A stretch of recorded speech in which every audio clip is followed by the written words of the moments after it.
Queridos, graça e paz, vamos orar. Senhor, obrigado por esta oportunidade que nos tem dado de estarmos a pensar e refletir em torno de 1 Timóteo, vamos falar de procedimentos na casa do Senhor. Pedimos que o Senhor nos dê compreensão, capacidade de interpretação do que estaremos aprendendo neste lugar, em nome de Jesus. Amém. Queridos, estamos agora a trabalhar praticamente nas últimas cartas de Paulo, neste caso nas cartas a indivíduos ou cartas pessoais. E essas cartas pessoais desdobram-se em pastorais e pessoal, ou cartas a indivíduos. Temos 1 Timóteo, 2 Timóteo, temos Tito, depois temos Filemão. E agora vamos falar de primeiro as cartas pastorais, 1 Timóteo, 2 Timóteo, Tito, e por fim vamos à pessoal ou individual, que é Filemão. Embora que todas as cartas estão no grupo das individuais. E 1 Timóteo, ou primeira carta a Timóteo, fala de procedimento na casa do Senhor. Paulo, o velho e experiente apóstolo, escreve ao jovem pastor Timóteo, o qual está enfrentando uma pesada carga de responsabilidade na igreja de Éfeso. E a tarefa é desafiadora. A falsa doutrina deve ser erradicada, o culto público deve ser salvaguardado. E a maturidade da liderança também deve ser desenvolvida, em adição à conduta da igreja. Paulo fala intencionalmente da conduta do ministro. Timóteo deve pôr-se em guarda para que a sua juventude não se torne uma deficiência, em vez de recurso para o evangelho, ou seja, que a reputação, ou seja, o fato dele ser jovem não seja um problema para o ministério, mas, pelo contrário, o vigor da juventude seja uma força motriz para alavancar ou avançar ou expandir o evangelho. E, neste caso, Timóteo tem que ser cuidadoso em evitar os falsos mestres e os motivos gananciosos, buscando a justiça, a piedade, a fé, o amor, a perseverança e a mansidão, como convém ao homem de Deus. Por isso, Paulo diz a Timóteo: tenha cuidado de ti e da tua doutrina, e sede, ou seja, fiel, seja exemplo dos fiéis, neste caso. Paulo escreveu esta carta para incentivar o jovem ministro Timóteo, que quer dizer honrado, ou seja, honrando a Deus ou honrado por Deus. E, ao mesmo tempo, queria adverti-lo sobre os falsos mestres e instruí-lo acerca da administração, neste caso, liderança, culto, ensino e disciplina da igreja. O assunto desta epístola é a organização e supervisão que Timóteo devia fazer nas igrejas asiáticas como fiel ministro de Deus. Paulo escreveu esta carta como um manual destinado à liderança, de modo que Timóteo tivesse um guia eficaz em suas responsabilidades durante a ausência de Paulo na Macedônia. E Paulo desejava estimular e exortar seu assistente a tornar-se um exemplo para os outros e exercer seus dons espirituais e combater o bom combate à semelhança de Paulo. A vida pessoal e pública de Timóteo devia estar acima da censura. E ele deve saber como tratar as questões de falso ensino, organização, disciplina, proclamação das escrituras, pobreza e riqueza do papel dos vários grupos. Negativamente, Timóteo tinha que refutar o erro e positivamente, Timóteo tinha que ensinar.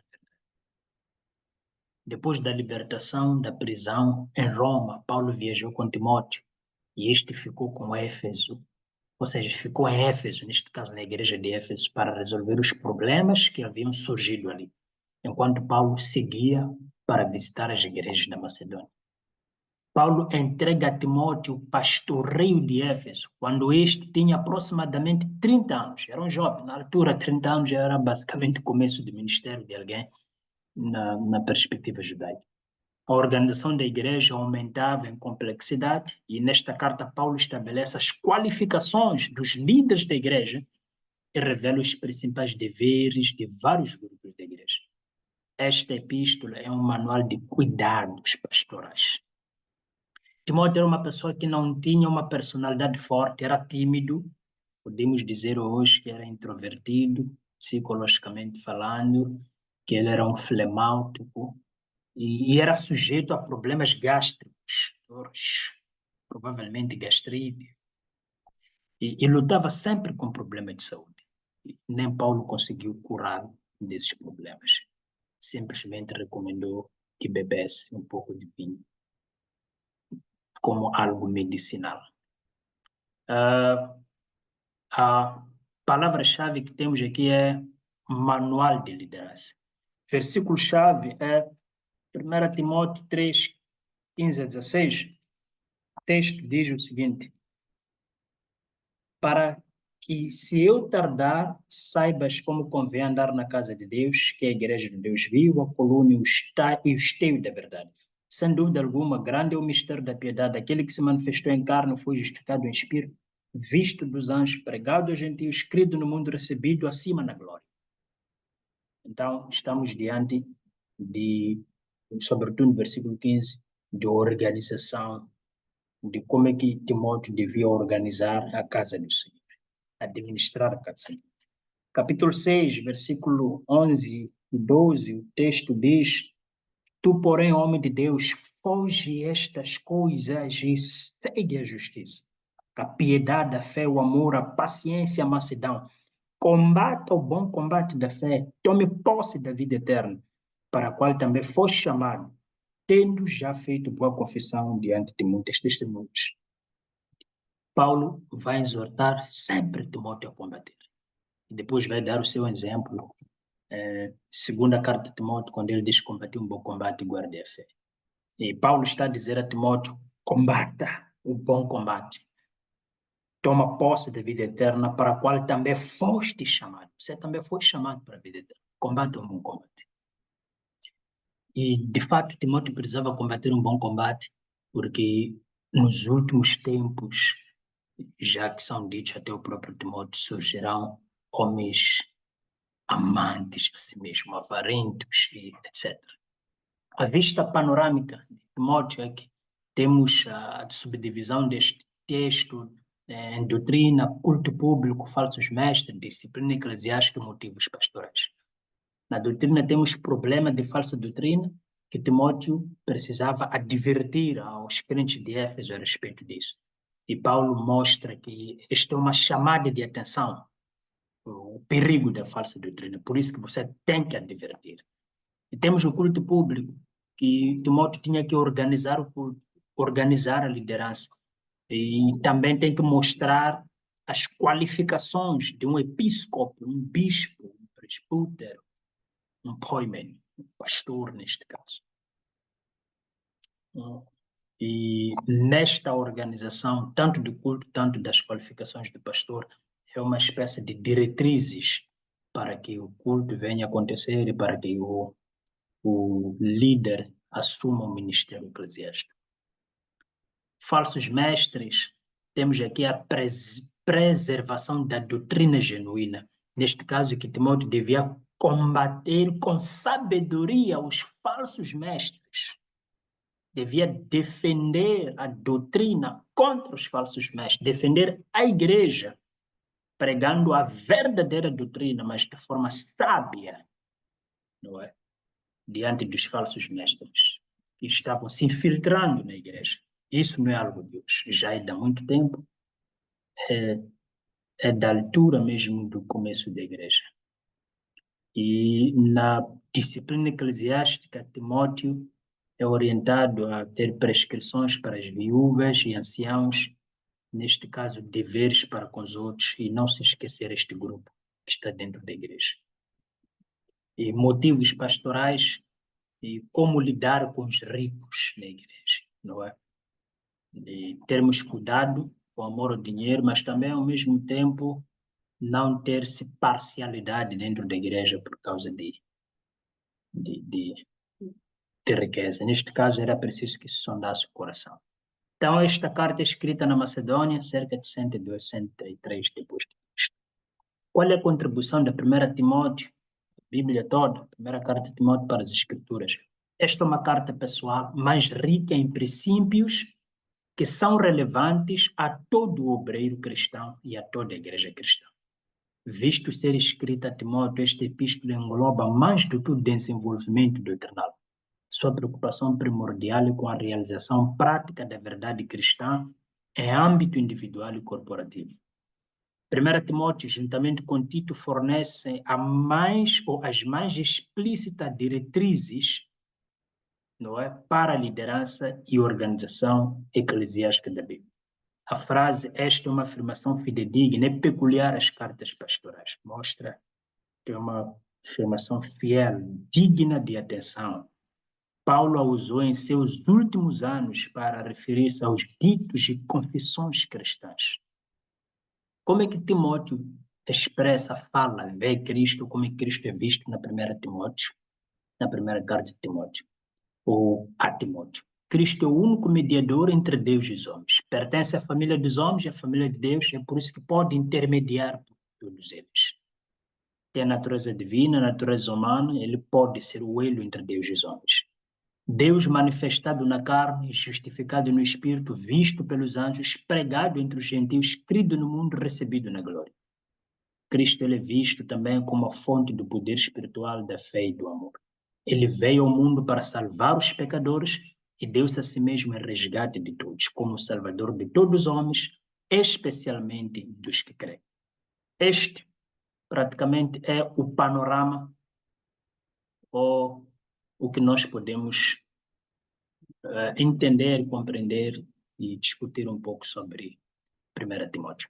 Vamos para a segunda carta a Timóteo, ainda aqui mesmo. 2 Timóteo também é uma carta escrita por Paulo, não é? E, por sinal, esta é a última carta de Paulo, depois de ter escrito Tito. E aqui Paulo, ele faz despedida. Ele escreve esta carta para despedir. Ele já sabe que está próximo da sua morte, então escreve esta carta de 2 Timóteo para fazer despedida. A prisão é o último lugar onde se espera uma carta de optimismo, mas foi dali que se originou a segunda carta de Paulo a Timóteo. Paulo lembra a Timóteo que seu ensino está sujeito a ataque quando os homens abandonarem a verdade por palavras que dão coceira aos ouvidos. Timóteo, porém, conta com o exemplo de Paulo para guiá-lo como seu mentor e com a palavra de Deus para fortificá-lo ao enfrentar crescente oposição e calorosas oportunidades nos últimos dias. Se Timóteo contava com Paulo como seu mentor, isso nos lembra, pastores, líderes, missionários e obreiros estão aqui, que todo líder precisa de um mentor, todo pastor precisa de um mentor e todo mentor precisa ser mentoreado.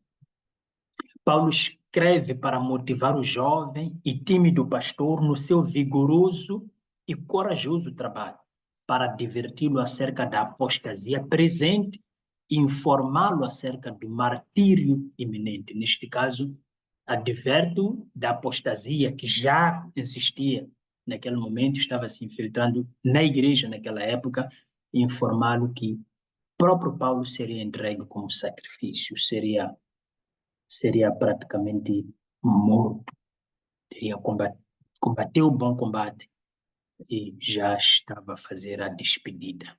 E a morte dele estava bem próxima. Nesta carta, Paulo comissiona Timóteo a concluir fielmente a sua obra, a qual o condenado apóstolo tem agora terminar. Paulo está a terminar a sua obra, mas Timóteo ainda tem uma estrada.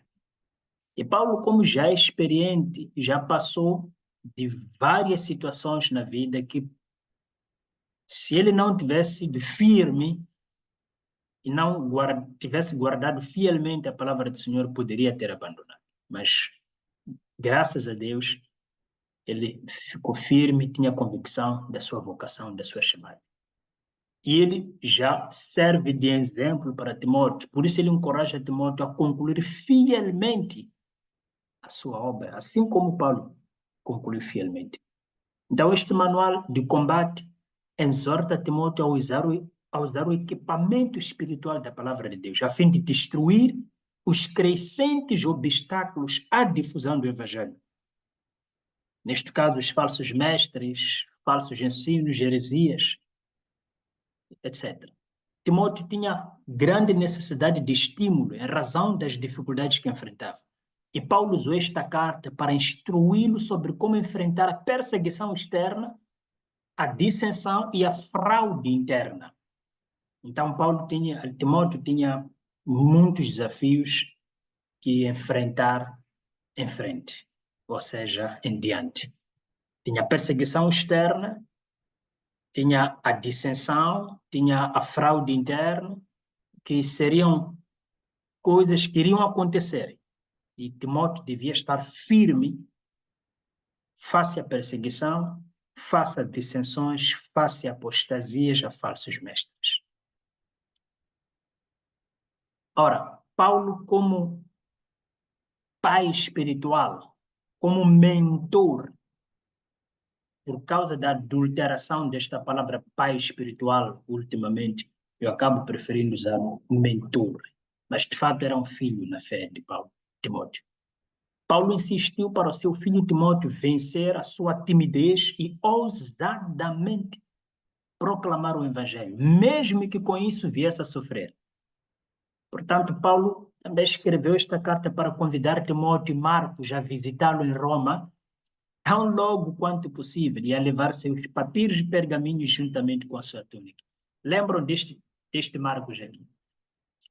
É o Marcos que Paulo lhe chutou no início, na primeira viagem, e foi recolhido por Barnabé. Barnabé orientou o jovem, ficou com o jovem e animou o jovem.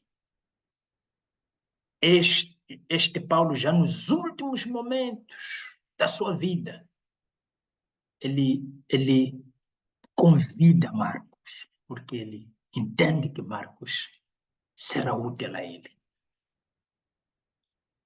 Graças ao trabalho de Barnabé, este miúdo Marcos continuou firme e depois ficou útil para Paulo. Grande lição isto, até para o próprio Paulo. Para o próprio Paulo. Para nós também, nunca devemos desistir das pessoas, abrir mão das pessoas à primeira vista. Ou seja, por terem desistido na primeira vez, ou segunda, terceira. Precisamos ter paciência como Barnabé, porque essas pessoas um dia nos podem ser úteis no ministério ou na vida. Quando Paulo escreveu esta carta, ele se encontrava novamente preso em Roma. Paulo estava sofrendo na prisão, abandonado por muitos. Aquelas pessoas que ele também confiava me abandonaram. E esta é a última das epístolas paulinas, contendo as suas últimas palavras, as suas últimas vontades. E é cheio de emoções, desafios, memória e amor. E tem-se dito que as últimas palavras de um homem contam bastante do que as primeiras. É por isso que Timóteo é chamado a perceber com atenção a mensagem que Paulo quer transmitir e que eu transmito nesta carta. A palavra-chave aqui é persistência no ministério. No versículo-chave 2, 3 a 4, capítulo 2, 3 a 4, o texto diz o seguinte: sofre, pois, comigo as aflições como bom soldado de Cristo Jesus. Nenhum soldado em serviço se embaraça com o negócio desta vida, a fim de agradar aquele que o alistou para a guerra.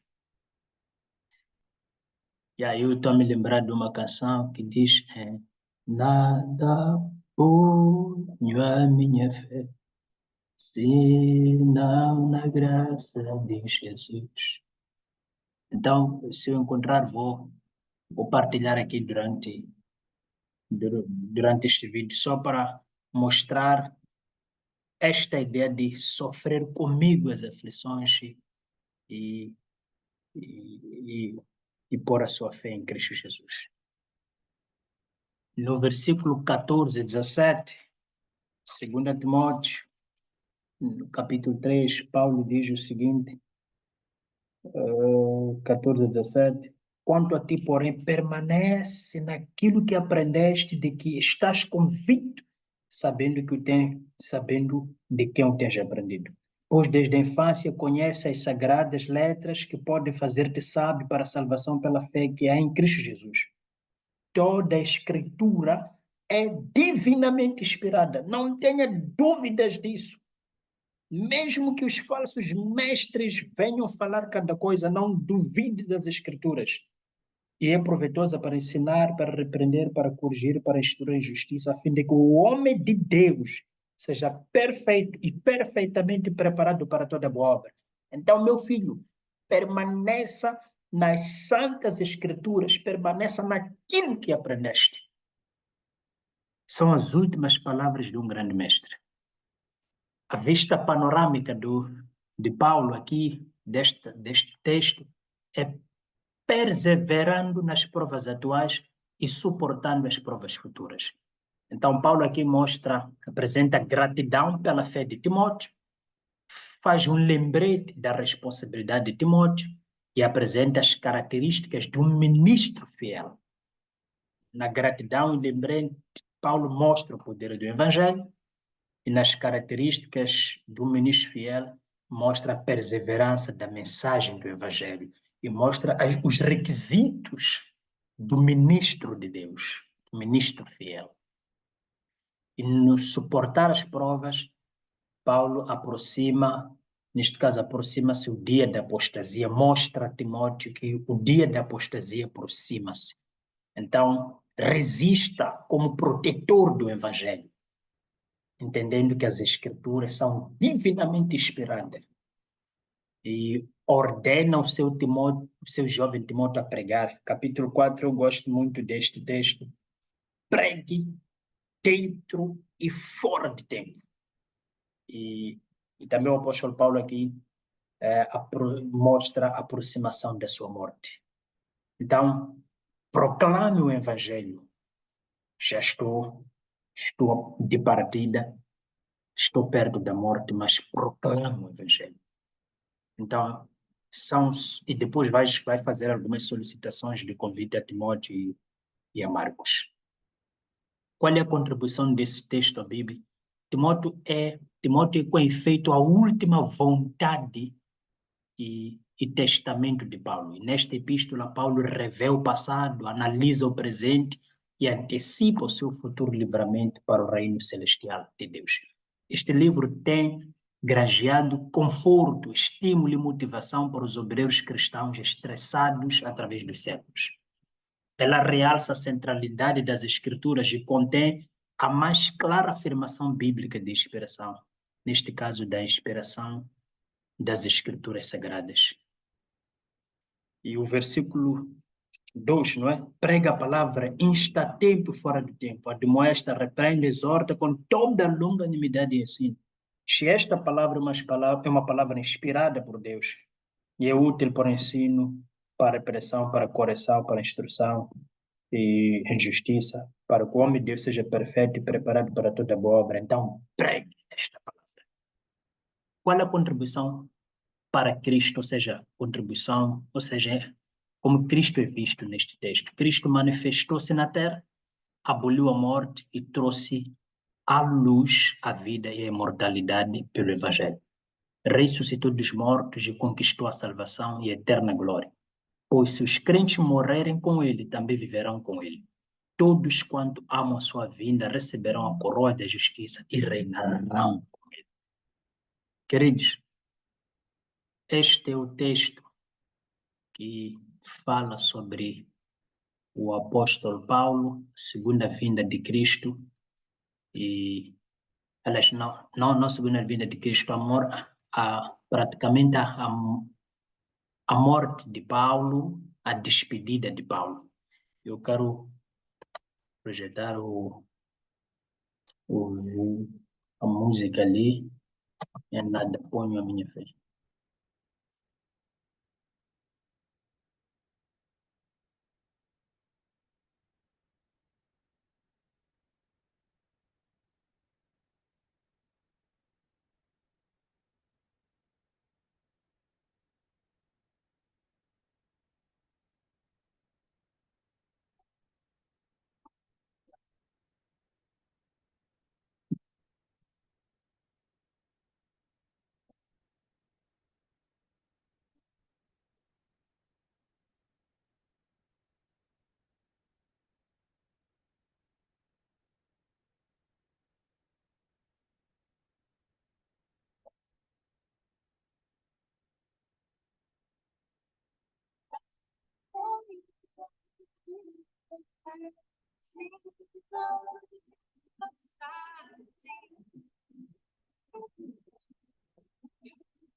Ofereceram a graça de Jesus no sacrifício remidor, no sangue do bom Redentor.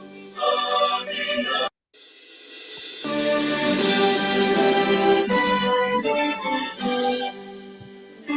Nada proíba minha fé, senão na graça de Jesus, no sacrifício remidor, no sangue do bom Redentor. A minha fé e o meu amor estão firmados no Senhor, estão firmados no Senhor. Se não me posso a face ver, na sua graça vou viver. A cada dia sem falhar, sempre de nele confiar. A minha fé e o meu amor estão firmados no Senhor, estão firmados no Senhor. Seu juramento é muito real, a vida no temporal. Ao vencer a tentação, é Cristo a minha salvação. A minha fé e o meu amor estão firmados no Senhor, estão firmados no Senhor. Assim que o seu Pai soar, irei com ele me encontrar e gozarei da redenção com todos que no céu estão. A minha fé e o meu amor estão firmados no Senhor, estão firmados no Senhor.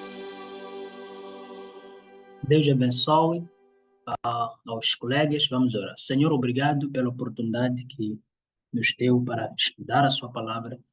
Que o Senhor nos desafie a permanecermos firmes para que um dia também possamos nos encontrar consigo, como o apóstolo Paulo podia dizer, combati um bom combate, guardei a fé e a carreira já está terminada. Deus, em nome de Jesus, nos ajuda a combater um bom combate e a te representarmos da melhor forma para o seu louvor e glória. Amém.